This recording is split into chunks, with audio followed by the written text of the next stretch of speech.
I want to end government shutdowns. As a fiscal hawk, for me personally, government shutdowns, I have so many people that think it's, this great valiant effort every time. It ends up being the charge of the light brigade every time because it cracks, it breaks every single time on it.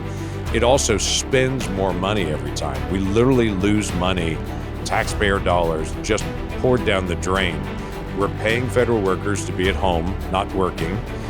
We have the cost of all the shutdown. We have the cost of all the restart on it. There's a loss of productivity across our economy that we can literally track a loss in GDP every time it happens. And plus, we look dumb on the world stage. We're the United States of America. The whole world looks at us and goes, they can't even run a budget.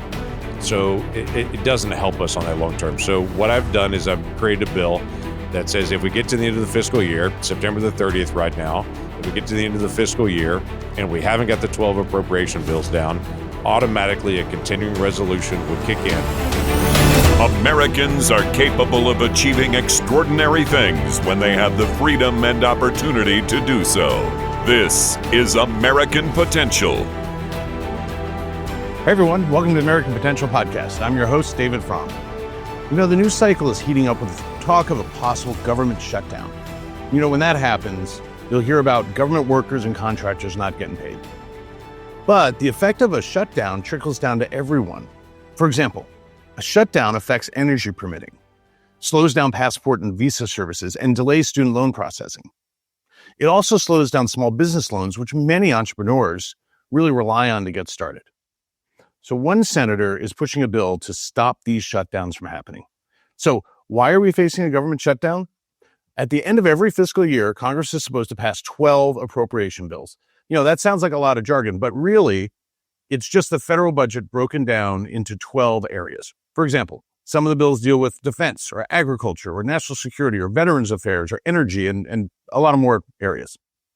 Right now, all 12 bills are out of committee and waiting for votes in the House and the Senate, but lawmakers only have until the end of the month to get it done. This senator's bill would put pressure back on Congress to do its job, rather than forcing taxpayers and federal workers to pay the price for Washington gridlock. I want to welcome back to the podcast Oklahoma Senator James Lankford, who we had on last year to talk about the Preventing Government Shutdown Act that he's introduced. Welcome back to the podcast, Senator. Thanks so much for joining us. Glad to be able to be back again. Excellent. Well, hey, so government shutdowns, I know that it's top of mind for a lot of people. There's just a basic question. Why is it so hard for Congress to get these 12 appropriations bills passed? Yeah, it has been for decades now, and it's getting harder and harder and harder. And if I want to tell you the core of the issue, it's because we have a rising debt and deficit. This is not difficult to be able to do when you're balancing the budget, but when you're this far out of balance, there's a fight every single year about how to be able to deal with this. So first things first, we got to get back to balancing the budget again. And then that simplifies everything as far as what's happening in inflation, what's happening, everything else. Second part of this is, if I can just sound partisan for a second, my Democrat colleagues have filibustered every single nominee from President Trump. That consumes the schedule for the Senate. And so we don't have time to get on legislation. So part of our challenge has been we've been moving 150 nominees. Every single one of those takes 3 hours apiece or more on the floor to be able to move when they filibuster them. Wow. We still have about 150 to go to be able to work our way through. So we're literally just changed the rules in the Senate just last week, so we can actually move faster on that and we can get to legislation. We do personnel and policy both in the Senate, but the personnel part of it can't consume so much time we can't even get to legislation. Yeah, that's a great insight for our folks to really understand. Because I think a lot of times people don't really understand what's going on in our legislative bodies.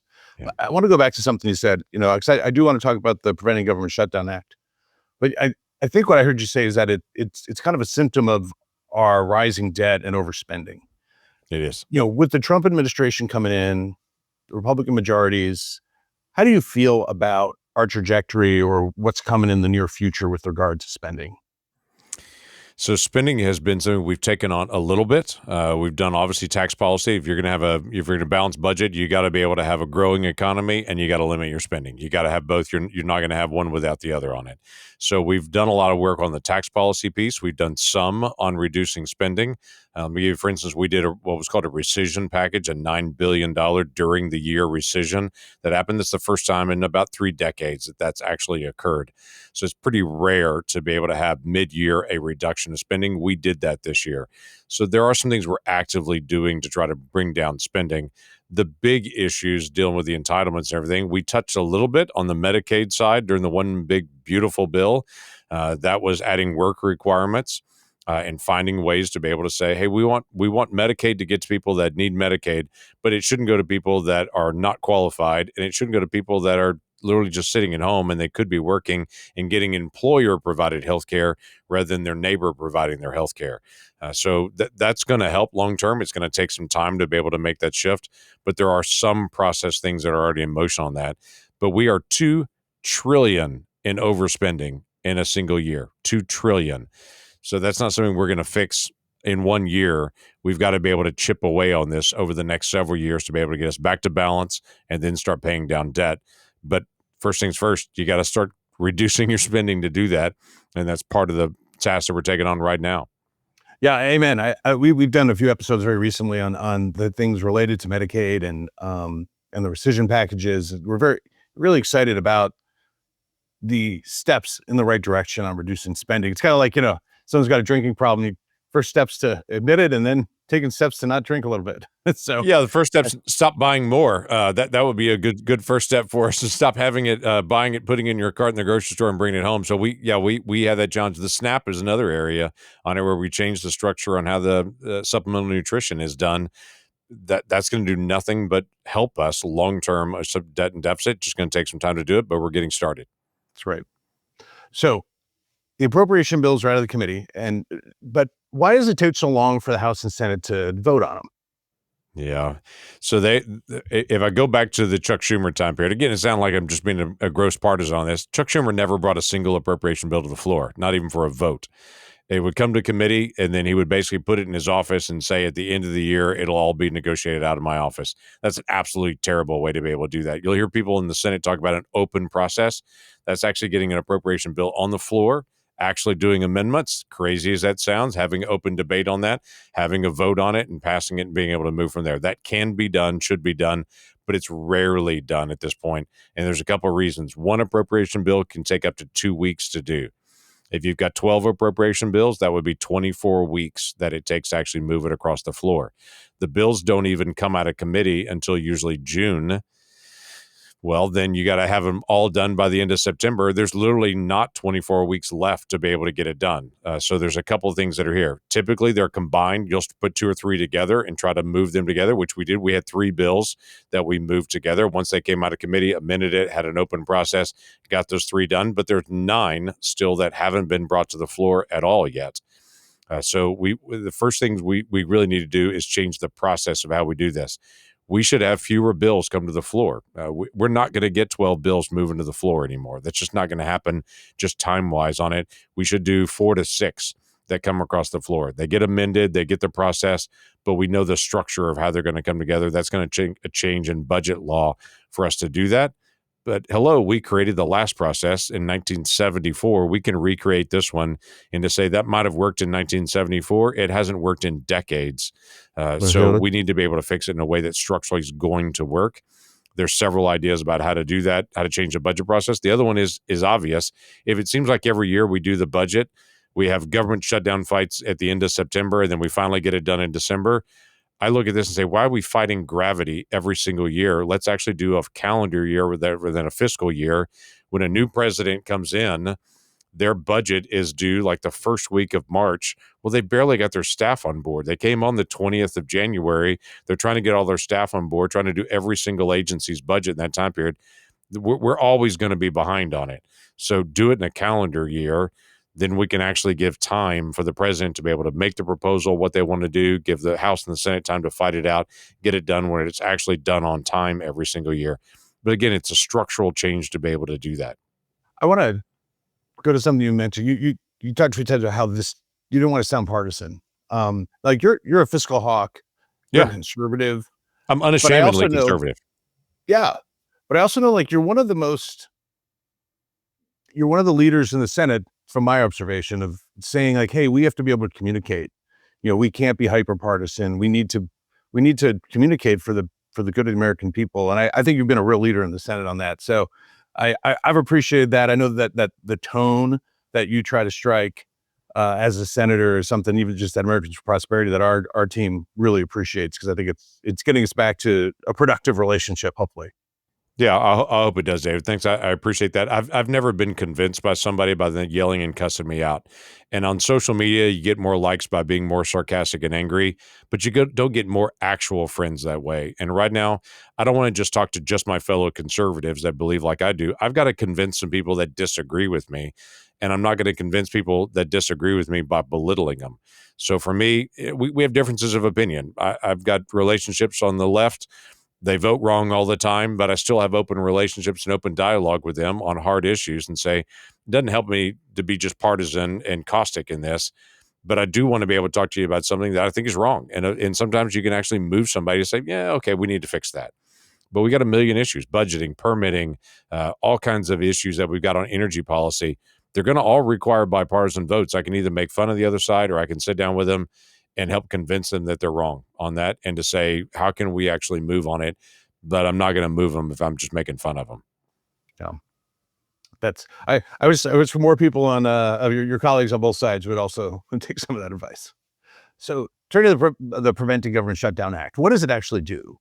Yeah, I want to end government shutdowns. As a fiscal hawk, for me personally, government shutdowns, I have so many people that think it's this great valiant effort every time. It ends up being the charge of the light brigade every time, because it cracks, it breaks every single time on it. It also spends more money every time. We literally lose money, taxpayer dollars just poured down the drain. We're paying federal workers to be at home, not working. We have the cost of all the shutdown. We have the cost of all the restart on it. There's a loss of productivity across our economy that we can literally track a loss in GDP every time it happens. And plus, we look dumb on the world stage. We're the United States of America. The whole world looks at us and goes, they can't even run a budget. So it doesn't help us on that long term. So what I've done is I've created a bill that says if we get to the end of the fiscal year, September the 30th right now, if we get to the end of the fiscal year, and we haven't got the 12 appropriation bills down, automatically a continuing resolution would kick in at the same year's budget. So there's no change in spending. It stays exactly the same. But we also have to be in session 7 days a week. Members of the House and the Senate can't travel. We have a vote every single day, and you can't do bills other than appropriations. So if I can say it as simple as this, when my older brother and I would get into a fight growing up and we'd be yelling at each other in the living room, my mom would look at us and go, you guys go to your room, you fight it out in there, and when you're done, come out, because you're disturbing the whole family. Go argue in the other room, not in here. Literally, the government shutdown bill, that's all it does. It says, leave the rest of the family alone. Stop messing with the whole country. Congress, House, Senate, Republicans, Democrats, go to your spot. Keep arguing about this until it's resolved, but hold the rest of the country harmless while you're fighting it out. We should have big arguments about spending. We need those arguments. Let's have them, but let's not damage the rest of the country while we're doing it. And for Pete's sake, let's not throw money down the drain with just wasteful inefficiencies while we're trying to be able to actually save dollars. So this just says we keep going in Congress every single day, 7 days a week. We're locked into doing only appropriation bills until we solve the problem, but the American people are held harmless. So you're saying that the subtitle of the bill could be the Mama Lankford Solutions Bill? Come on, that'd be a good way to do it. James's mom's bill would be a great way to be able to title this. Quite frankly, I've found out over the years that my mom was not the only one who did that. So just mom's bill would probably work. There you go. All right. Yeah, well, more wide-reaching. So what's the resistance to the bill? Change the status quo. The only thing harder here than the reality is changing the status quo. Everybody looks at it and says, what about the unintended consequences? What if there was a war that broke out and we had to be able to vote on things other than that bill? It's like, you know what? We have an emergency measure built into it. If we have a supermajority say there's a war, come out of it. There's also the leadership on both sides at times. The leadership will say, well, when we get to a shutdown, that empowers actually the leader's office, and they make the final negotiations on it. You're talking about trying to empower the entire body. That's different. And I look at it and go, yeah, that seems like what a republic should do, is that the entire House and the Senate, they've got to be able to work this out. They've got to be able to stay engaged and actually pass bills. That should be standard for us. And so for me, it's just take this off the table. By the way, the entire Republican conference for the Senate, every single member has signed on to solving ending government shutdowns, all of them. This particular bill was actually in our conference rules last year for our conference rules that we passed to say, if we're going to get a bill to be able to solve it, this would be the bill to solve it. So the issue has not been on the Republican side. The issue has been moving my Democrat colleagues on this. I have a significant number of Democrat colleagues that are now nodding their head and going, yep, I'll get on board with this. We've got to be able to solve it. We never tried to do this as a partisan solution from the beginning. Doesn't matter if you're Republican or Democrat. Both sides have done government shutdowns. Both sides have been recipients of the fight. Let's just try to be able to take that off the table and say, have the fight, but don't have the shutdown. So we're hoping to still be able to get it done, and we're just going to keep working until we solve it. Yeah, I mean, if you have to look at your crystal ball, what do you think the likelihood of passing this is? In the next 3 weeks, 0. But in the next year and a half, maybe. Yeah, because it really is building momentum. I've got Democrat sponsors in the House of Representatives as well as a Republican sponsor. Jody Arrington, who's the chairman of the Budget Committee in the House, is also on board with this bill. So it's not just a Senate bill. We've worked for years. We've taken it to the Trump administration to get their what's called technical assistance on the bill to make sure this works fine for them. Interestingly enough, we took it to the Biden administration before. Their Office of Management and Budget also signed off onto it and said, yeah, this works. And so when I come back to my Democrat colleagues, I can say, Biden White House signed off on this. Trump White House has signed off on this.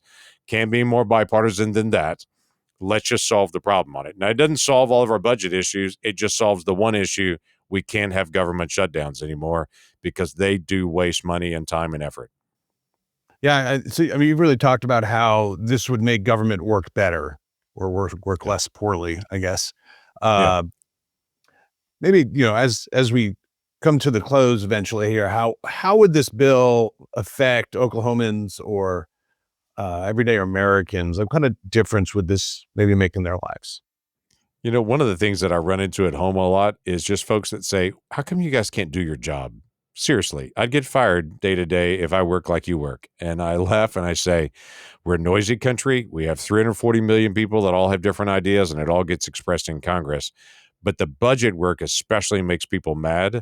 So what I think the first thing would be is people would no longer have to look at that countdown clock on their cable news channel of how many hours until a government shutdown, and the frustration people would have of saying, please, come on, you guys just do your job. I don't know what the fight is this year, but solve it. Figure this out, okay? That's why you guys are there. So I think the frustration, that would help everybody. The second thing is when you don't get the budget done on time, it really does affect the operations. Let me give you an example. If the budget's not done on time, and let's just pick national defense on it. If it were on a continuing resolution, the government may still be open, but you can't change anything from last year. So if last year we were supposed to buy, 12 helicopters of a certain type, and then next year we're going to buy 12 more of a different type on it, you can't do that. You're stuck. And so everybody that's in manufacturing, everybody that's in purchasing, and again, it's a waste of dollars on it to go, we're now having to wait on the process, and it makes every single piece of equipment more expensive because all the time gets done. There may also be a program that was started in the Department of Education in last year's budget. We're going to end it in this year's budget. You can't end it until you pass the new budget. We are currently, 9 months into the Trump presidency. We're still operating under the Biden budget. Still. And when we have continuing resolution, we'll still be under the Biden budget. We can't stop programs until we pass new laws. So all these crazy programs out there that drive everybody crazy, the way to solve it, pass appropriation bills. That's how you actually shut it down. So ending government shutdowns means actually greater efficiency in government, less frustration across the country. Yeah, well, I hope that we can see that. This is just so commonsensical. And I think that's one of the things that the American people get frustrated by is when they see something commonsensical that doesn't progress, or they see something that just doesn't make sense to them. They kind of go, well, I couldn't do that in my own life. So I think that this kind of restores some common sense to our whole system. So I wish you the best in fighting this good fight. And I didn't realize that there was such widespread support in the Republican conference for this. So I think it's that's really encouraging. Yep, I'm very encouraged by it. We're going to just be able to keep moving until we actually get it done. We got lots of other problems to solve, but our process issues shouldn't stand in the way of actually solving the problem. Agreed. Well, Senator, thank you so much for joining us. We really appreciate you coming back on. We hope to have you on again. Yeah, I look forward to it. Keep praying for the nation. Don't lose hope. We're the greatest country in the world still. As frustrated as we are, we're the greatest country in the world. We just got more work to do to be able to make it clear. Amen. Well, folks, if you like this episode and would like to stay connected with the podcast, please be sure to like and subscribe to our channel, as well as following us on Facebook, Instagram, and YouTube. Always remember, liberty and freedom are easily taken for granted. Don't take it for granted. Go out there and defend freedom and liberty. Thanks for joining us, and we'll see you on the next episode. Thank you for listening to American Potential. You may listen to more stories from Americans working every day to expand freedom and opportunity in their communities by visiting AmericanPotential.com.